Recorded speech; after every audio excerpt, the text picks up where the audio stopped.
Olá, boa noite a todos.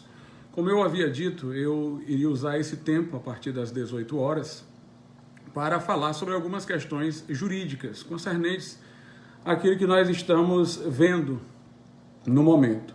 Importante também, no final, eu até me dar a posição de pastor, para que eu possa também falar como penso a partir daquilo que anteriormente vou falar do ponto de vista jurídico.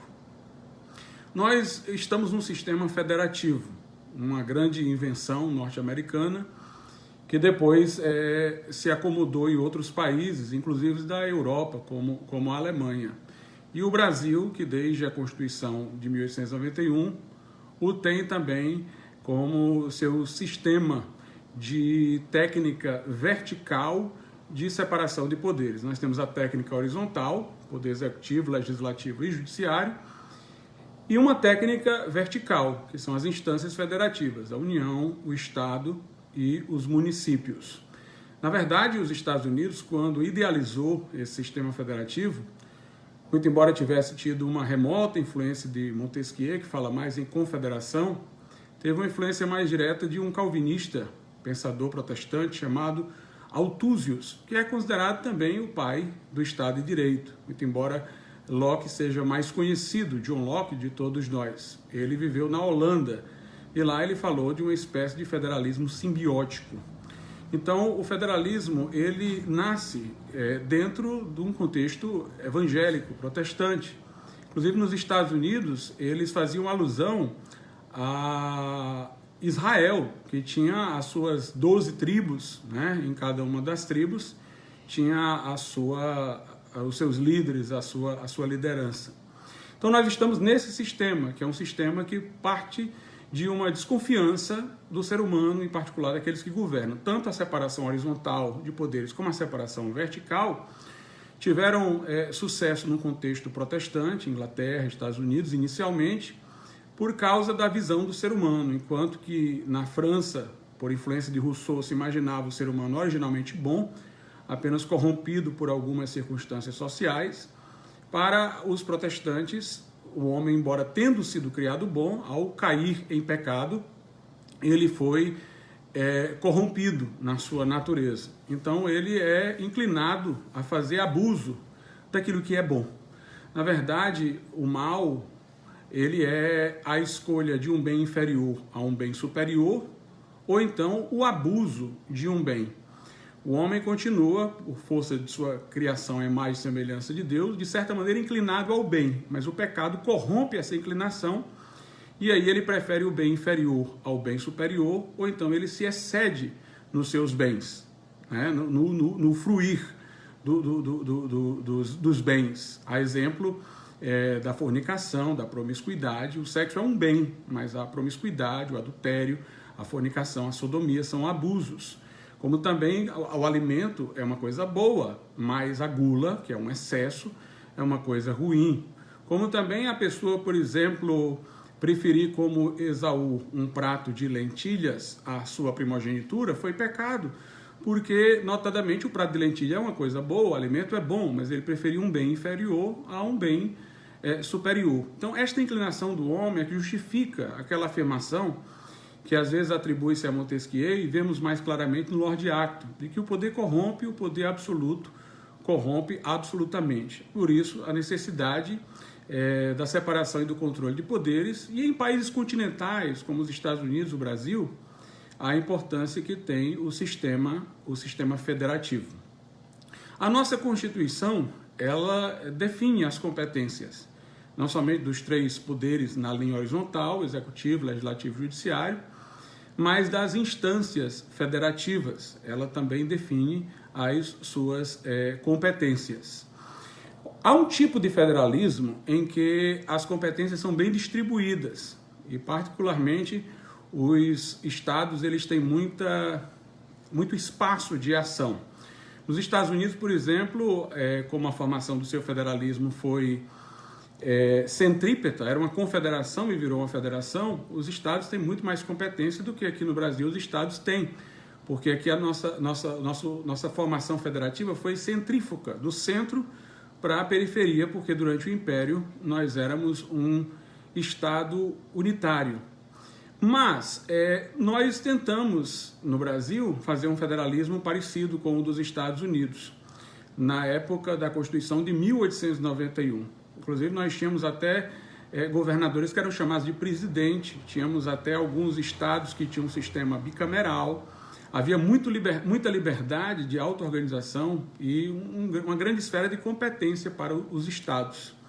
Mas aquilo ali não deu certo aqui no Brasil, por uma razão muito notória, né? O Brasil ele tinha um histórico de um estado que nasceu unitário, ele não teve todo aquele processo nos Estados Unidos, onde 13 colônias com a relativa autonomia se uniram para lutar e depois se tornaram uma confederação de entes soberanos, depois abdicaram da sua soberania. Nós começamos já com um estado unitário, com uma centralização na figura do imperador. Então, as coisas devem também acomodar-se, elas devem melhorar, né? Mas elas devem acomodar-se à tradição, à história, às características de um povo. Aliás, é essa a ênfase do chamado conservadorismo, né? Não é de que não deve haver mudanças para melhor, mas é que essas mudanças elas não podem acontecer desrespeitando as características próprias de um povo, né? Sendo impostas como se nós fôssemos uma massa modelável, como se nós pudéssemos ser transformados em qualquer coisa. Então, esse federalismo dualista gerou aquilo que a gente conhece como a política dos governadores, né? Particularmente Minas e São Paulo dominavam aquele que seria o presidente da República. O presidente da República, passada aquela fase, digamos assim, que os militares estiveram no poder, Deodoro e Floriano Peixoto, que usou de muita força. Depois, quando houve a Segunda República, uma república mais civil, nós tivemos exatamente uma grande força para os governadores.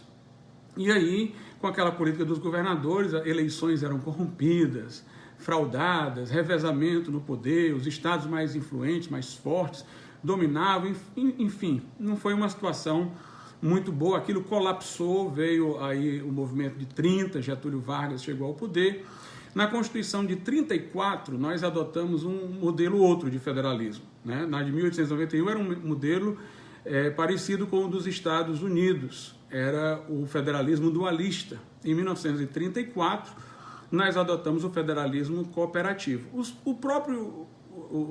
próprios americanos, eles também tiveram modificação, devido à crise da Bolsa de Valores, crise de 29, o Roosevelt também acumulou mais poderes emergenciais e houve uma certa reconfiguração, né?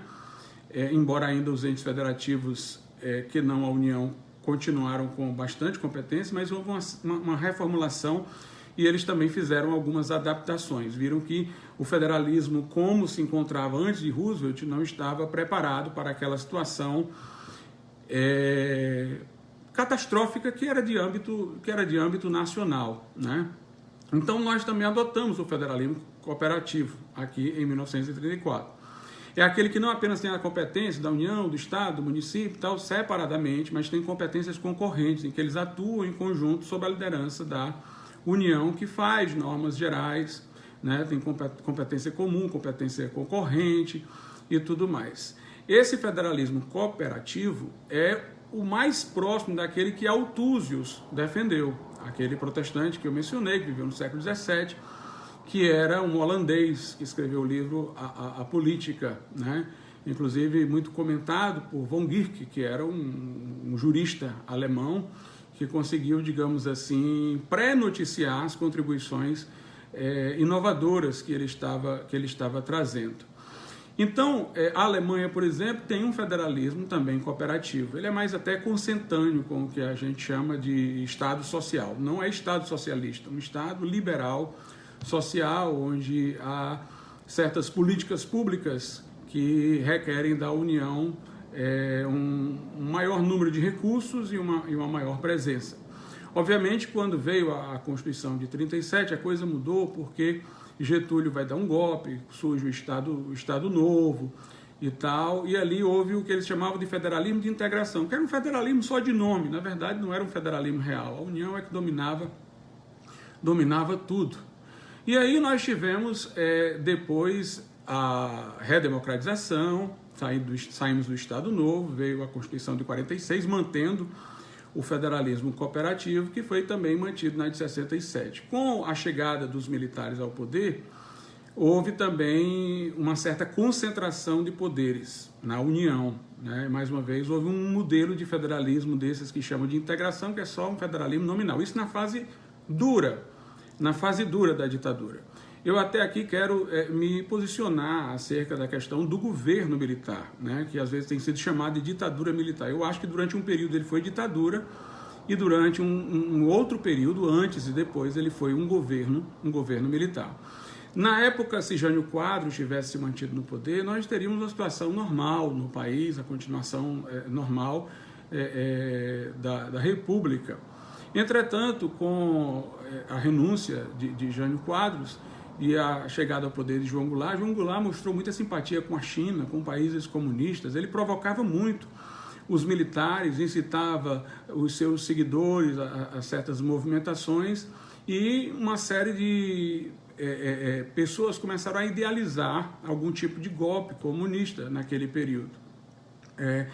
Eu acho que nós não podemos nem exagerar isso, né? E também não podemos minimizar isso. Nós tínhamos um período de Guerra Fria, nós tínhamos países vizinhos que estavam cedendo a regimes comunistas, outros que estavam tendo outros problemas que estavam ameaçando que um regime desse tipo aparecesse, né? E conforme já foi até recentemente descoberto, havia planos sim de isso poder acontecer no Brasil, havia grupos organizados para isso, né? E como eu disse, o clima todo era um clima de Guerra Fria e o João Goulart estava realmente atiçando na medida em que tinha essas visitas aos regimes de ferro e tinha essa proximidade, essa coisa toda. Muitos de seus discursos assim tinham entrelinhas que podiam dar espaço para isso. Eu mesmo acho que ele nem teria condições de implantar esse regime, mas outros, porque ele não era uma pessoa assim de tanta força, mas muitos outros poderiam aproveitar da situação. De alguma maneira, alguma instabilidade iria causar a nação brasileira. Então, nesse período, o Congresso Nacional apoiou a intervenção dos militares. Então, não aconteceu, digamos assim, de forma brusca, de forma violenta. O Congresso apoiou a intervenção, o povo pedia nas ruas, as instituições, de uma maneira geral, claro que houve resistência, as instituições também apoiaram, né? Sendo que o objetivo daquilo era só remediar aquela crise, aquela instabilidade e reorganizar o país para a volta à democracia, o que terminou durando muito, né? Em parte porque alguns militares mais ferrenhos assumiram o poder em mandatos posteriores e em parte por causa também do movimento daqueles que queriam derrubar o governo, queriam implantar um regime socialista e aí assaltavam bancos, sequestravam embaixadores, faziam guerrilhas, enviavam tropas até para outros estados vizinhos onde estavam acontecendo guerrilhas e coisas desse tipo, né? E esses que já gostavam realmente do poder aproveitaram dessa reação para poder apertar ainda mais a situação. Então teve uma fase realmente muito dura do regime militar que eu não poderia justificar. Mas Ernesto Tonini, por exemplo, que foi um pastor batista muito conhecido, muito respeitado, ele fez um grande movimento de oração pela nação, pouco antes dos militares tomarem o poder.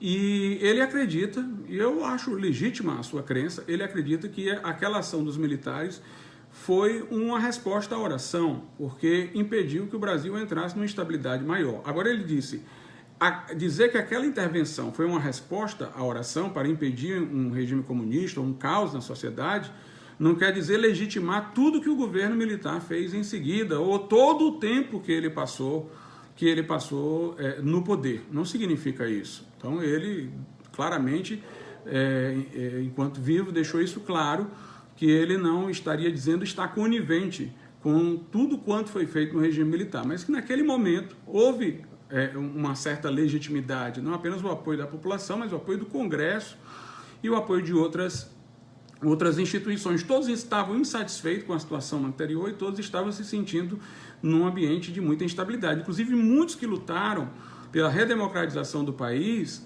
nesse momento inicial do governo militar, apoiaram o governo militar, eram membros do Congresso, foram favoráveis. Obviamente, depois, sob certas condições, passaram a fazer oposição. Na fase Geisel e João Batista Figueiredo, que eu peguei e vivi durante esse período, eu não vi atos assim de maior violência, eu vi uma situação muito mais democrática, muito mais ordeira. Inclusive, eles tinham a visão, desde Geisel, passando por Figueiredo, de abrir o governo militar processualmente para a volta da plena democracia.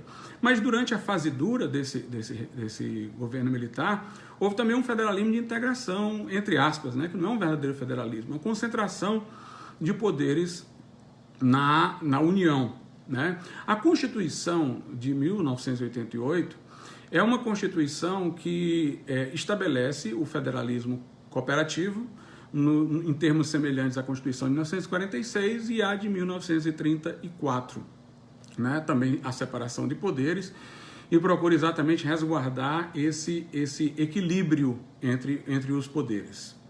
Então vamos lá, já entendemos essas lições básicas aí sobre o federalismo.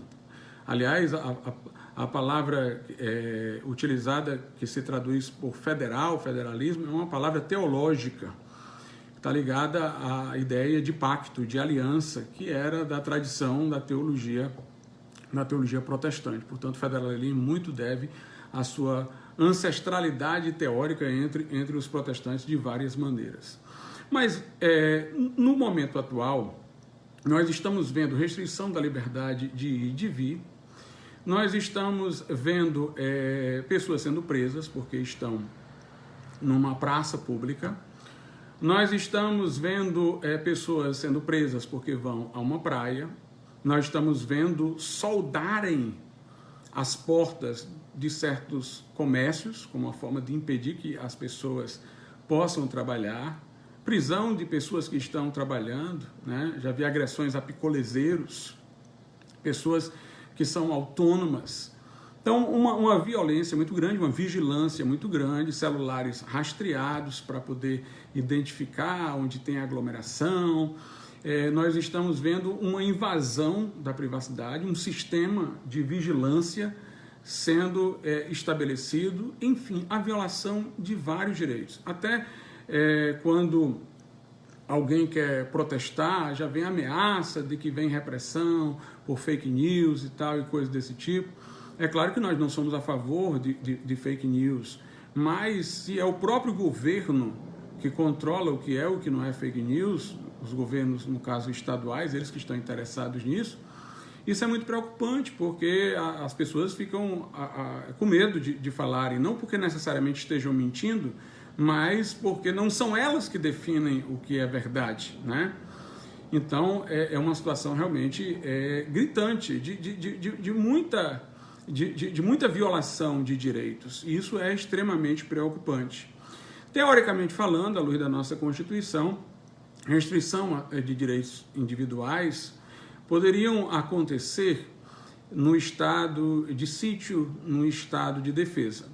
Ambas as situações não poderiam ser decretadas por governadores, mas teria que ser pelo presidente da República e teria que passar, dependendo de qual das duas seja, ou antes ou depois, pelo Congresso Nacional. Então veja como a restrição de direitos ela acontece em situações muito remotas e com uma grande burocracia para que possa acontecer, inclusive exigindo-se essa forma de convalidação pelo Legislativo. Ela é por tempo definido, por prazo temporário. Essas situações acontecem em caso, por exemplo, de uma catástrofe da natureza, uma guerra, em situações, portanto, muito, muito extremas que essas coisas podem acontecer. E nós não tivemos, por exemplo, antecedentemente, um histórico de medidas tão violentas em tantos lugares ao mesmo tempo, contra pessoas que não são perigosas, que não representam nenhuma ameaça atual e nenhuma ameaça, digamos assim, potencial à vida social, porque eles não são homens perversos, são trabalhadores. Então nós nunca tivemos uma situação como essa. Mesmo no estado de defesa, no estado de sítio, as restrições, obviamente, não aconteceriam, provavelmente, a não ser num caso extremíssimo, numa situação tão grave assim. Né? Não se impediria uma pessoa de prover para a sua família, não se iria controlá-la tão insistentemente a ponto de usar os mecanismos tecnológicos, câmeras, celulares para poder rastrear aquelas pessoas. Os governos, eles podem decretar estado de calamidade, de emergência, mas não para restringir os direitos, e sim para solicitar auxílio do governo federal, para solicitar recursos para poder resolverem um determinado problema, né? Alguma situação emergencial. Mas o que nós estamos vendo é que eles não estão se limitando a receber esses recursos. Eles estão implementando medidas que só poderiam acontecer num estado de sítio, num estado de defesa, em situações muito remotas, passando pelo presidente, passando pelo Congresso Nacional e, obviamente, durariam não tanto tempo, a não ser que houvesse uma situação realmente gritante, porque todo mundo iria protestar para que isso daí terminasse logo. Então nós estamos vendo os governadores agir como se fossem presidente da República, sem, digamos assim, a burocracia que um presidente da República teria para fazer isso, com muito maior facilidade, né? E ainda mais, com recursos vindo do governo federal que eles podem dispor sem licitação. Então, realmente é um absurdo uma situação dessa. É o desmantelo total da Constituição e do direito. Mas eles estão fazendo isso por quê? Porque um outro abuso foi realizado na separação horizontal de poderes. O Supremo Tribunal Federal, neste país, ele está a cada dia avançando o sinal, passando dos limites de sua competência. O STF, ele muda a Constituição com uma facilidade enorme. Nós, por exemplo, temos uma Constituição que não podem as cláusulas pétreas serem mudadas e que o restante, para ser mudado, requer um procedimento especial.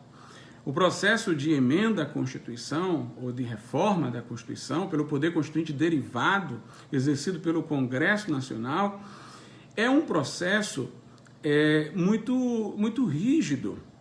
Então você tem que ter uma maioria qualificada no Congresso Nacional, nas duas casas.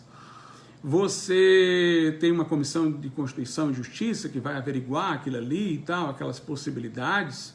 Ainda há probabilidade de uma emenda ferir uma cláusula pétrea e ser declarada inconstitucional, porque não pode violar uma cláusula pétrea, direta ou indiretamente.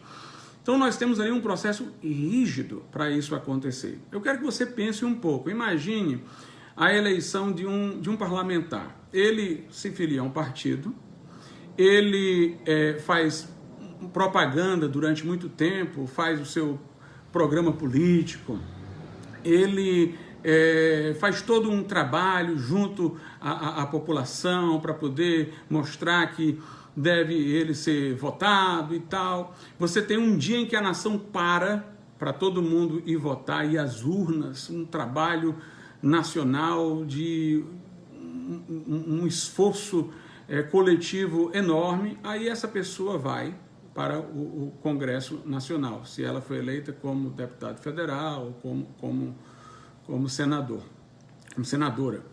E essa pessoa, ela vai, para poder mudar a Constituição, ter que convencer muita gente em duas casas legislativas, alcançar uma maioria dificílima para poder fazer isso. E depois disso acontecer, ainda vai ter que ter passagem pelo STF, que pode ver que há alguma incompatibilidade e tal, com alguma cláusula pétrea e tal. É um procedimento difícil, um investimento que, veja, não é só um investimento daquele tempo que o parlamentar está discutindo ou aprovando, é um investimento de tudo que o levou até aquela casa parlamentar, para depois ter mais todo esse trabalho. Aí veja só, o Supremo Tribunal Federal tem a Constituição como uma definição de família. Ele muda a definição de família de forma abusiva. Lá diz claramente que a união estável entre um homem e uma mulher, aí ele diz que pode ser entre 2 homens e 2 mulheres. Tinha um ditado no passado, que era da Inglaterra, que dizia: o parlamento pode tudo, menos transformar um homem em mulher e uma mulher em homem. Era uma forma lá de eles falarem que isso seria um absurdo. Mas o nosso STF favorece a ideologia de gênero e quer transformar homem em mulher e mulher em homem. Nossa Constituição fala de sexo, mas a nossa Constituição não fala de gênero.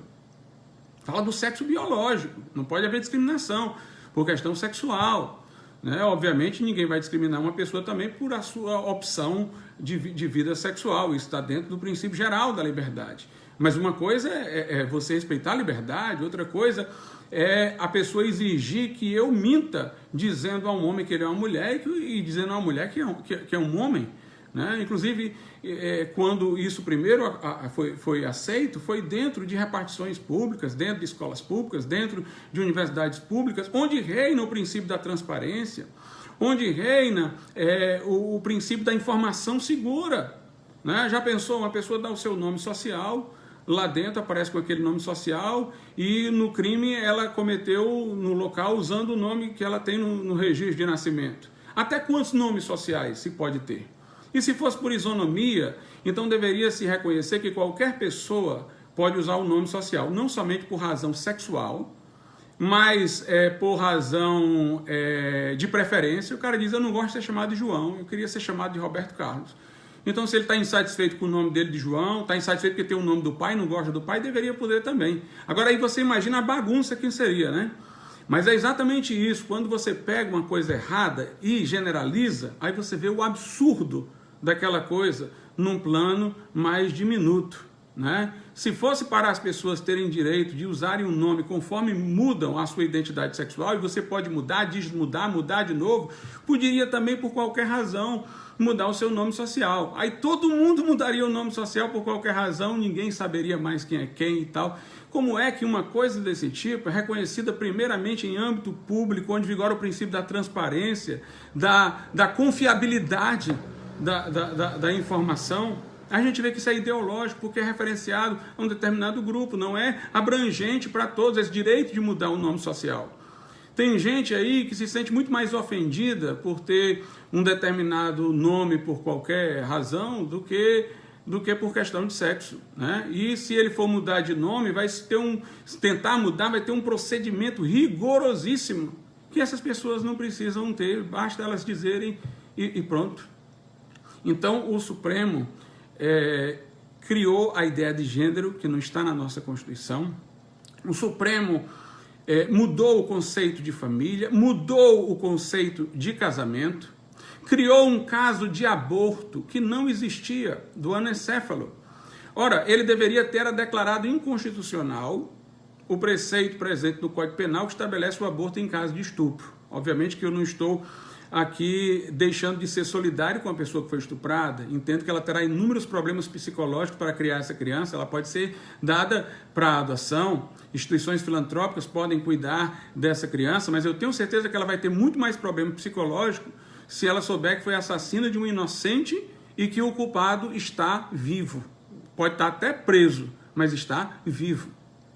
Mas aí o Supremo vem declarar isso inconstitucional, ele cria mais uma hipótese. E ele recebe ações que querem ampliar as possibilidades do aborto, quando deveriam ser de plano, consideradas inadequadas, porque são inconstitucionais. Não existe isso, a Constituição assegura o direito à vida, o Brasil é signatário do Pacto São José de Costa Rica, que reconhece o valor da vida desde a concepção. Nós temos também, por exemplo, na Constituição, que no controle difuso de constitucionalidade, cabe ao Senado suspender a executoriedade da lei.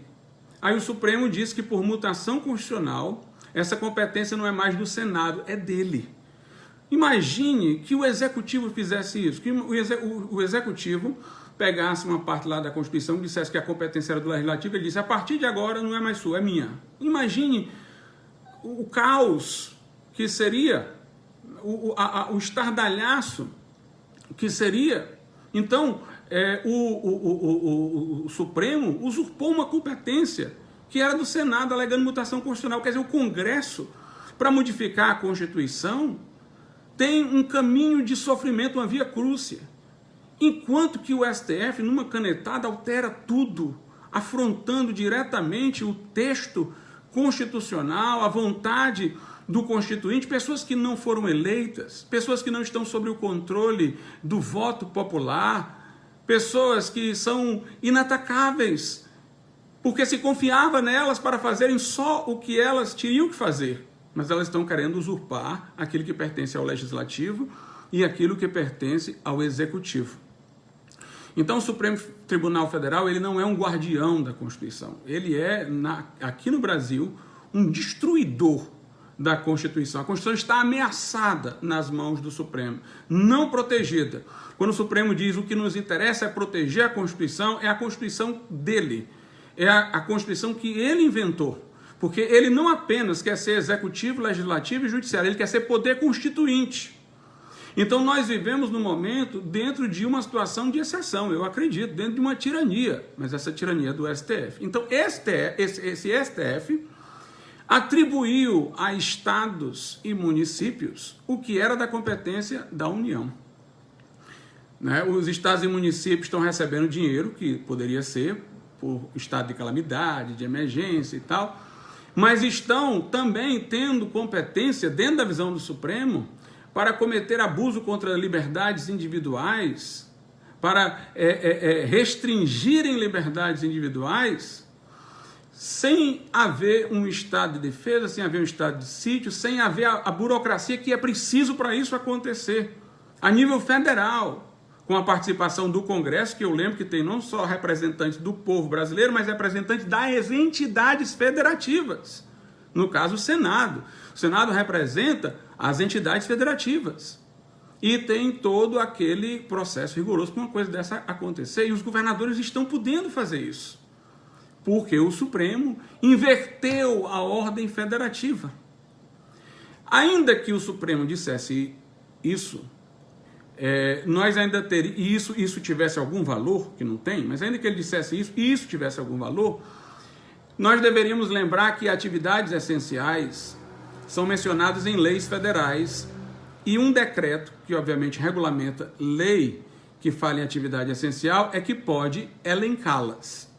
Então, é o Poder Executivo Federal, é o presidente da República que pode definir as atividades essenciais. Uma lei federal não pode ser regulamentada por um decreto de um governo estadual, não pode ser regulamentada por um decreto municipal, mas por um decreto do presidente da República. Então vamos supor que os governadores e prefeitos tivessem, entre aspas, que não tem, competência para restringir essas liberdades. Eles não poderiam, entretanto, atingir as atividades essenciais, porque essas atividades essenciais são definidas em lei, são mencionadas em lei federal e elas, obviamente, só podem ser regulamentadas por um decreto presidencial. Mas aí ele também desconsidera isso. Desconsidera tudo. Na verdade, de maneira, espero, temporária, não sei o que é que virá depois, nós não estamos vivendo numa federação. Dentro desse momento da pandemia, nós estamos vivendo numa confederação. A confederação de estados soberanos, como se todos fossem independentes. A única atribuição que se dá ao presidente é de mandar dinheiro, para os outros gastarem sem licitação, para os outros gastarem abusivamente. É isso que nós estamos vendo no presente momento. Bem, na época de Getúlio Vargas, no Estado Novo, e na época dura do governo militar, nós tivemos, entre aspas, um federalismo de integração, que era um pseudo-federalismo. Tudo estava concentrado na União. Isso foi um mal. Eu combato, eu critico, eu sou contra. Mas era um mal que, por outro lado, tinha alguma ancestralidade na nossa história, que já fora o Brasil, porque já fora o Brasil um Estado unitário. Então, tinha pelo menos uma infraestrutura histórica. Essa agora, desses poderes que são atribuídos aos estados e aos municípios, não tem antecedente histórico, nem mesmo na Constituição de 1891. Então, nesse momento, o que nós estamos vendo são pessoas lidando com poderes que nunca tiveram. Elas não estão sabendo o que fazer com tudo isso. Elas estão descontroladas, elas não têm os privilégios de informações mais amplas que o governo federal. Elas estão gostando de fazer isso, porque se o governo federal estivesse fazendo, tinha os estados para pressionar e gerava o equilíbrio, né? Os estados iam estar contra o governo e tal, nisso aí e tal, e ia encontrar um equilíbrio. Mas se os governos fazem e o presidente não pode fazer nada, não tem equilíbrio. Não tem contrapeso. Os governadores estão fazendo e desfazendo como bem querem. É um verdadeiro regime ditatorial, sem nenhuma experiência histórica antecedente, com pessoas se encantando com o uso e o abuso do poder, sem informações suficientes para lidar com essa situação e a população penando, né, com tudo isso. Então, realmente, é uma inversão do sistema federativo e um abuso sem igual. Há 3 formas de a gente interpretar um texto jurídico. Aliás, não é nem 3 formas. Há 3 formas de análise de texto. A semântica, a sintática e a pragmática. Do ponto de vista semântico, nós queremos saber o sentido das palavras. Do ponto de vista jurídico, analisar uma norma pela semântica é saber a que fatos aquela norma se refere, a que região geográfica aquela norma se refere, a que pessoa ela atribui a competência. Obviamente, a gente já viu que, do ponto de vista semântico, o Supremo não vinculou o texto constitucional nem com os fatos, nem com as autoridades competentes, nem com as regiões geográficas. Então, ele violou totalmente o sentido semântico. Em sentido sintático, nós temos o quê? A questão da coerência do ordenamento jurídico, né? A sintaxe vai ver o sentido das palavras dentro de um texto, né? Vai ver a estrutura de uma frase e tal. Então, analisando um texto jurídico no sentido sintático, né? Tomada essa expressão mais amplamente, nós vamos ver a coerência de uma norma com outra norma e fazer o ordenamento jurídico ser uma ordem lógica. Esse sentido sintático está totalmente desmantelado e violado também, porque nós não temos mais nenhuma ordem, nem ordem federativa, nem distribuição de competências nos termos da Constituição. O sentido pragmático me interessa aqui, porque do ponto de vista pragmático, nós queremos saber dos efeitos que uma norma vai gerar. Ou seja, tendo eu interpretado seu sentido semântico, seu sentido sintático, seu sentido sintático no sentido mais amplo de relação com o restante das normas, agora eu vou considerar que efeitos essa interpretação que eu dei deve gerar. Bem, no sentido pragmático, o Supremo já desmantelou o sentido semântico e o sintático. Eu espero que ele não desmantele o pragmático. Do ponto de vista pragmático, se ele atribui responsabilidade aos governadores, então são os governadores que vão responder por todo esse estrago depois. Se o governo federal só faz mandar dinheiro, o governo federal fez isso. Eu assisti o Datena na televisão, e o Datena disse que os governadores do Norte e Nordeste solicitaram, inicialmente, no começo, né, do presidente da República, um certo valor em recursos para ajudar. E ele disse lá que o presidente deu mais do que o dobro do que eles pediram. Na verdade, o Datena falava isso porque o Datena dizia, olha, ele foi muito benevolente com os estados do Norte e Nordeste, quero ver se ele vai ser assim com os do Sudeste. Né? Na verdade, ele usava a comparação até para favorecer ao estado dele, que ainda não estava negociado o que seria enviado para o Sudeste. Mas eu acredito que para o Sudeste foi enviado uma quantia significativa. Eu não acompanhei o restante da história, mas eu sei de 2 coisas. Primeiro, o Sudeste, diferentemente do Norte e Nordeste, ele tem muitos recursos que nós não temos, tem muita capacidade até de fazer coisas sem a ajuda federal, né? Claro que precisa, mas eu estou dizendo que tem muito mais do que nós. Em segundo lugar, o estado de Minas Gerais, que é um estado muito forte ali do Sudeste, não está reclamando, pelo contrário, está dizendo que a ajuda foi boa. Então não sei qual foi essa ajuda, mas deve ter sido boa. Então, os recursos foram enviados. Se para o Supremo é essa a competência do governo federal, então vamos ver agora os governos estaduais. Eles é que devem ser responsabilizados. A Globo está agindo erradamente. Porque a Globo fica todo dia soltando números de mortos, de não sei o que mais lá, no plano nacional, como se a responsabilidade fosse do presidente da República. Ela deveria dizer, eram os números em cada estado. Aí nós iríamos responsabilizar cada governador, né? Deveria ser assim. Se é o efeito pragmático da norma é esse, da interpretação pragmática. Ou seja, se esse sentido de que os estados é que têm competência, então com a competência vem a responsabilidade. Então eu devo atribuir os desmandos que estão acontecendo ao estado, membro. É o efeito pragmático da interpretação, é a repercussão da interpretação.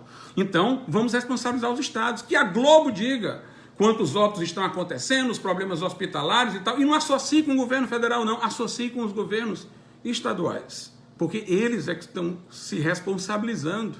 Eles não estão gostando dessa decisão do Supremo, eles estão contestando, porventura, essa decisão do Supremo. Então eles estão querendo dizer, nós concordamos com o Supremo, o poder é nosso, somos nós que vamos fazer, o presidente não entra. Então se responsabilizem. E aí nós vamos ver muitas coisas interessantes quando a gente comparar estado com estado e ver onde é que estão acontecendo mais óbitos, onde é que estão acontecendo mais problemas. Aí nós vamos ver realmente quem são os governadores que deveriam estar sendo fiscalizados nesse momento. Bem, agora eu queria dar uma palavra também como pastor. Né? Eu falei agora como jurista e quero falar também, está repercutindo aqui, e quero falar também como sendo um pastor. Eu sou um pastor anabatista, pouca gente sabe disso, mas eu sou de uma tradição que luta pela separação entre a igreja e o Estado. Eu não quero dizer separação entre a igreja e o Estado, como querendo dizer separar o direito da moralidade, separar o direito do direito, o direito positivo do direito natural. O que nós cristãos defendemos para a esfera pública, né, é que seja respeitado o direito natural, o direito consentâneo com a natureza humana. Essa expressão natureza humana tem uma maior, digamos assim, difusão do ponto de vista filosófico, né? Pode convergir mais pessoas, mas para nós, em particular, ela significa a maneira como Deus originalmente nos criou. Mas nós estamos dispostos a argumentar filosoficamente sobre a natureza humana, porque se nós acreditamos que a natureza humana é conforme, por exemplo, a Bíblia diz que ela foi criada, então nós não temos temor algum de investigar suas características, né? Sem necessariamente estarmos discutindo teologia. Então, nós, por exemplo, somos contra o casamento entre pessoas do mesmo sexo, porque uma instituição como o casamento, ela é protegida pela finalidade social que ela exerce, né? Uniões privadas, como amizades, coleguismo e tal, isso aí é para a vida privada das pessoas, ainda que isso envolva alguma questão de sexualidade. Mas, para nós, a família, o casamento deve ter proteção, porque tem a função de perpetuar a sociedade. Aí alguém diz, mas pode haver inseminação artificial. Sim, mas vai haver espermatozoide, vai haver óvulo. Não tem conversa. Vai haver a necessidade de um homem e de uma mulher. E nós não podemos imaginar o mundo com a tecnologia. Temos que imaginar o mundo como se uma bomba destruísse tudo agora e nós fôssemos recomeçar. Então, essa é a união fértil, fecunda. Não estou querendo dizer que todo mundo que casa tem que gerar filhos necessariamente, mas essa união é protegida porque ela é capaz de cumprir essa função. E a gente sabe que é onde as crianças nascem, que também surge o processo de socialização e tudo mais. E mesmo a adoção, os regramentos até internacionais diziam que uma criança deveria ser adotada por uma família mais próxima daquela que seria a dela se ela tivesse vindo ao mundo, normalmente. Então eu vou bagunçar a cabeça de uma criança que precisa de uma figura masculina, uma figura feminina. Ligação aqui. No equilíbrio, né, eu preciso a criança precisa de um pai, né, e de uma mãe. Então isso é direito natural. Se você não quer aceitar porque eu estou dizendo que sou cristão, então leia a Ética Nicômaco de Aristóteles, veja o que ele fala lá sobre a família, e você vai ver coisas semelhantes, né? Se você não quer ouvir um teólogo, então leia Kant, a doutrina do direito, é isso que ele vai falar. Leia a filosofia do direito de Hegel, é isso que ele vai falar, né? Então nós defendemos o direito natural. O cristianismo trouxe muitas contribuições, porque o cristianismo trouxe a ideia da monogamia, por exemplo, que não existiria realmente sem o cristianismo. Ele afunilou a compreensão que as pessoas tinham anteriormente do direito natural. A igualdade de natureza entre homem e mulher, né? Os povos pagãos achavam que o homem era biologicamente, ou do ponto de vista do cérebro, superior à mulher. O cristianismo trouxe a ideia de igualdade, que ainda teve muita resistência pela influência de Aristóteles na Idade Média, mas é uma ideia cristã, a ideia do valor da vida desde a concepção, né? Lamentamos muito a escravidão negra em países que nominalmente se diziam cristãos, mas os abolicionistas também eram cristãos. A primeira escravidão, aquela vinda do paganismo, ela foi sendo desconstruída na medida em que a civilização foi sendo substituída do paganismo pelo cristianismo. Por outro lado, o cristianismo ele tem um poder de autocorreção. Os muçulmanos, eles não conseguem progredir porque eles não têm elementos de autocorreção. O cristianismo tem. Muitas pessoas, em nome do cristianismo, fizeram atos ruins, mas elas foram criticadas por outros cristãos. Elas enfraqueceram suas ações na medida em que as pessoas perceberam que eram incoerentes com as suas próprias premissas. Então o cristianismo tem esse poder de autocorreção. Você fala, nos Estados Unidos teve a segregação racial. Quem lutou contra? Martin Luther King, que era um pastor batista. Os abolicionistas foram os Quakers, os metodistas. John Wesley, na Inglaterra. Joaquim Nabuco, aqui no Brasil, se inspirava nos protestantes ingleses para combater a escravidão. Então, o cristianismo tem esse poder de autocorreção. Os cristãos continuam, os que se dizem cristãos, primeiro, nem todos são cristãos, e os que são cristãos ainda têm defeitos, mas eles estão progredindo em santificação porque eles têm o ideal bíblico.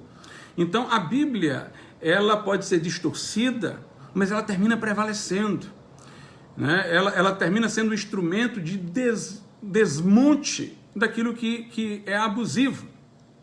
Então nós reputamos o cristianismo como muito importante. Nós, então, não queremos um Estado confessional, um Estado que seja de uma religião estrita, mas nós queremos um Estado que conserve o direito natural, que conserve aquela lei moral que está inscrita no coração de todo homem, da consciência, e que, se ele for sábio, ele vai levar em conta o refinamento, ele vai levar em conta a melhora que o cristianismo teve na compreensão dessa lei natural, e quantas melhoras no mundo o cristianismo perpetrou. Se ele encontra males, esses males não foram superados sem o cristianismo também. O cristianismo tem esse poder de autocorreção. Então, nós queremos não necessariamente que o Estado esteja vinculado à igreja, nós queremos o Estado separado da igreja. Nós queremos, entretanto, leis positivas de acordo com o direito natural, de acordo com as leis naturais. Eu particularmente, agora eu falo como pastor, não quero aqui defender a figura do Bolsonaro. Nesse momento que eu falei contra o governo dos estados, obviamente parece fazer pesar a mão sobre os governadores. Mas eu não falo isso em nome de uma defesa idólatra da figura do presidente, de sua ideologia particular, de seu pensamento próprio. Eu falo em nome do direito, em nome da Constituição, em nome do bom senso, em nome das liberdades que estão sendo violadas. Agora, nós pensamos da seguinte maneira, eu quero que você entenda isso que eu vou dizer, você vai me compreender muito se você atentar para o que eu vou dizer agora. Nós defendemos um pensamento cristão, que nós não vemos representado em nenhum partido. Eu, particularmente, sou de uma tradição, como eu disse, anabatista, muito distante da política partidária, muito distante do partidarismo político. Para você pegar aqui um exemplo, eu vou dar um exemplo de um segmento anabatista bem radicalizado, muito mais do que eu, os Amishes. Devido a todo o sofrimento e perseguição que tiveram ao longo da história, eles se segregaram, vivem ali a sua vida, em fazendas e tudo. Eu não sou do segmento que foi por essa vertente, em função de muitas dores do passado que eles sofreram. Eu me mantive dentro da sociedade, sou daqueles que ficaram dentro, para aguentar o tranco. Mas o meu pensamento é como o deles. Se você quer entender o que eu penso, eu vou lhe dar uma recomendação. Porque eu não quero nem dizer especificamente a minha posição, porque se eu disser, eu vou gerar uma discussão aqui que vai fugir do meu tema principal. Mas Max Weber, o sociólogo, ele escreveu sobre ética da convicção e ele escreveu sobre ética da responsabilidade.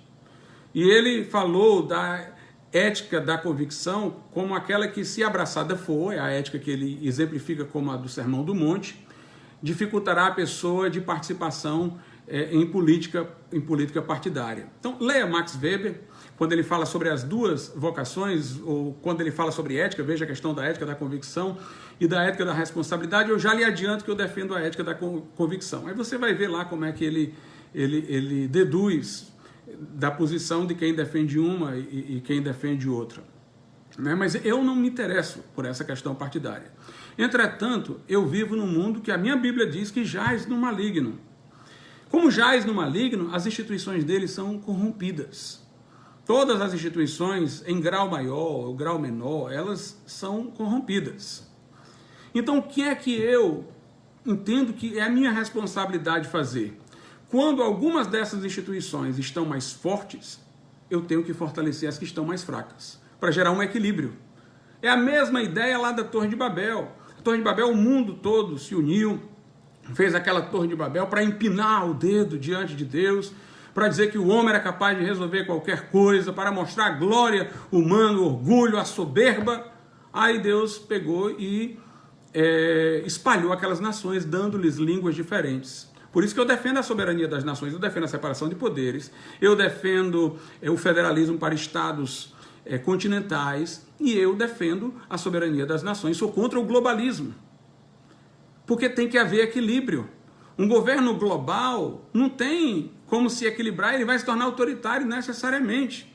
Então eu defendo a soberania das nações para manter o equilíbrio. Eu defendo a separação de poderes, eu defendo o federalismo para estados continentais. Quando o poder exorbita, é meu dever fortalecer o outro. Né? Como eu acredito que todos estão, em alguma medida, corrompidos pelo pecado, pelo espírito que domina esse mundo, então eu tenho que entender que é melhor para a minha liberdade e para a segurança de todos que esses poderes estejam se equilibrando. Nós tivemos regimes totalitários com executivos violentíssimos. Naquele momento era hora de fortalecer, sim, outros poderes. Os protestantes ficaram ao lado do parlamento contra o rei na Inglaterra, na época de Carlos II, e também na época da Revolução Gloriosa, quando houve uma substituição de rei. Por outro lado, quando o STF exorbita, nós temos que fortalecer os outros poderes. Quando os Estados-membros exorbitam, nós temos que fortalecer a União. Se a União for abusiva, nós temos que fortalecer os Estados. Agora nós estamos vivendo um momento que tem um presidente que está de mãos atadas, porque tem um STF que quer gerar a não governabilidade dessa presidência e fortalecer os Estados e dando a eles poderes abusivos, sendo o próprio STF abusivo. Eu tenho que ir à procura do equilíbrio. Eu tenho que ir à procura do equilíbrio, então eu tenho que fortalecer o poder que está em desvantagem. Nós, no momento, até que Jesus volte, quando o bem vai ser estabelecido, quando a paz vai reinar, nós temos até lá que contribuir para que um mal refreie outro mal, para que um poder que tenha os seus defeitos seja contido por outro, que também tem os seus defeitos. O ser humano é muito bom nisso. Ele é bom para reconhecer as falhas do outro e não ver as suas. Então nós temos que botar os dois cara a cara, um atribuindo a falha ao outro para poder se equilibrar. E no momento, são os governos estaduais o maior problema. No momento que nós estamos vendo, são as instituições prejudicando o executivo. Não digo que o executivo se agigantar e não tiver freios nenhum, eu vou estar falando do executivo também, buscando um equilíbrio. Mas no momento nós estamos vendo isso dos governadores. Então nós temos que falar com sabedoria. Nós temos que falar com sabedoria nesse momento. Teve um grande pregador inglês chamado Martin Lloyd-Jones, que ele disse o seguinte, que há duas formas de pregar uma heresia. Uma é pregando uma coisa errada, uma meia-verdade. A outra é pregando uma coisa que é inteiramente verdadeira, mas ela está sendo pregada num momento inadequado. Então vamos supor que eu esteja com uma igreja fria espiritualmente, indisposta para a oração. Aí eu vou chegar lá e vou pregar para essa igreja dos excessos dos místicos, dos excessos que aconteceram durante os grandes avivamentos. Ora, toda essa minha pregação contra esses excessos aí poderia ser legítima, mas se aquela igreja está indisposta até a orar, até a buscar a Deus, então eu estou enterrando ela cronicamente naquela situação.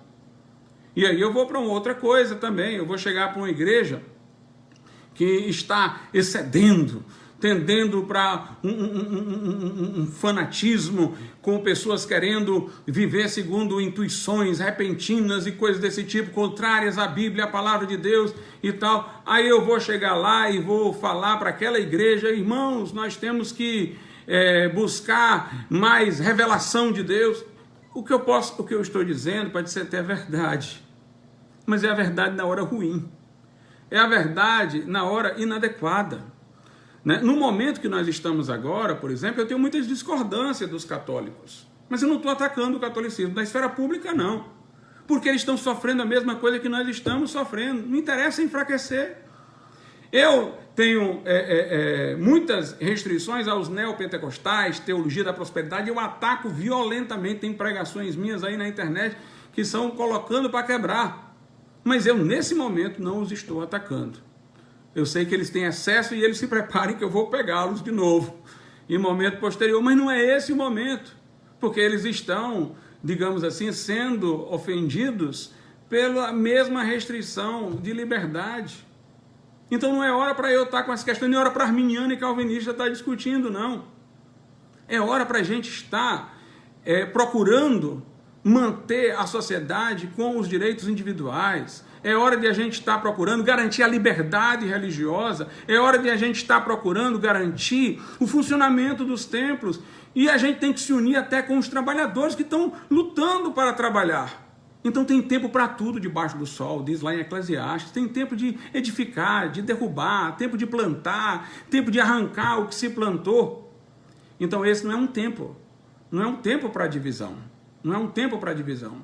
O Silas Malafaia é uma pessoa que eu tenho muitas discordâncias teóricas dele, mas eu falo muito menos do que gostaria de falar contra algumas coisas, principalmente que ele disse num passado bem mais atrás, por causa que ele está cumprindo um papel público que muita gente, muito mais capacitada talvez até do que ele, não está cumprindo por covardia e omissão.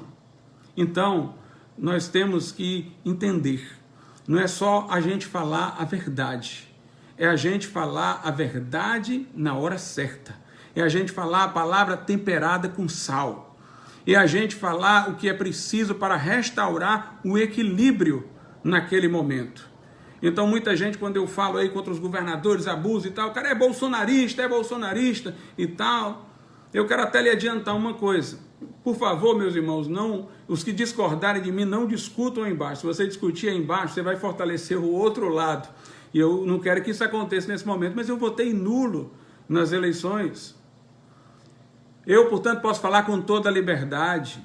Eu não estou nem decepcionado com a presidência, nem estou tendo que lutar a favor da presidência para poder legitimar o voto que eu dei. Eu estou inteiramente independente para falar. Então, nós temos que ter essa ciência, esse discernimento. essa prudência para nós sermos profetas nessa geração. Me desculpem aqui um momento ou outro que eu tive que parar aqui, é porque de alguma maneira o meu celular está ligado ao da minha esposa, quando toca lá, toca nesse, e eu tive que aqui dar algum sinal para que isso pudesse ser compreendido. Mas eu espero que tudo isso tenha feito bem ao seu intelecto, ao seu coração, à sua alma, e vamos em frente, não deixando que nenhum poder se torne totalitário. Jerônimo Savonarola disse que não há flagelo maior do que a tirania, né? Então não vamos querer isso para nós, vamos querer liberdade para nós, para os nossos filhos, vamos querer respeito ao trabalhador, ao vulnerável, a vida humana onde ela é mais frágil, na sua fase seminal, no ventre, sua fase terminal, na velhice. Vamos amar o nosso próximo, vamos respeitar a Constituição na medida em que ela distribui adequadamente as competências, né? E vamos orar a Deus para que Ele socorra o nosso país e que os que falam em seu nome não fiquem nunca emudecidos, como cães que não ladram, mas que nós possamos tocar a trombeta em Sião e abrir a mente e o coração das pessoas. Que Deus abençoe. Jesus é maravilhoso, Jesus é bom nesse momento, era bom antes, será bom depois. Se este mundo lhe traz muita decepção, se tudo isso lhe traz muita tristeza que está acontecendo, olhe para Jesus. Ele é o socorro bem presente na hora da angústia. Ele é o autor e consumador da nossa fé. É o amigo mais chegado que o irmão. Ainda que eu ande no vale da sombra da morte, não temerei mal algum, porque Ele está comigo. Sua vara, seu cajado me consolam. Então tenha em Jesus o seu refúgio seguro, o seu abrigo certo. Clame por Ele, Ele virá ao seu encontro. Peça que Ele fale ao seu coração, Ele falará. Abra a sua Bíblia e deixe Jesus falar. Abra o seu coração e deixe Jesus entrar. Abra os seus olhos e reconheça que Ele está aí do seu lado com você. Que Deus abençoe a todos.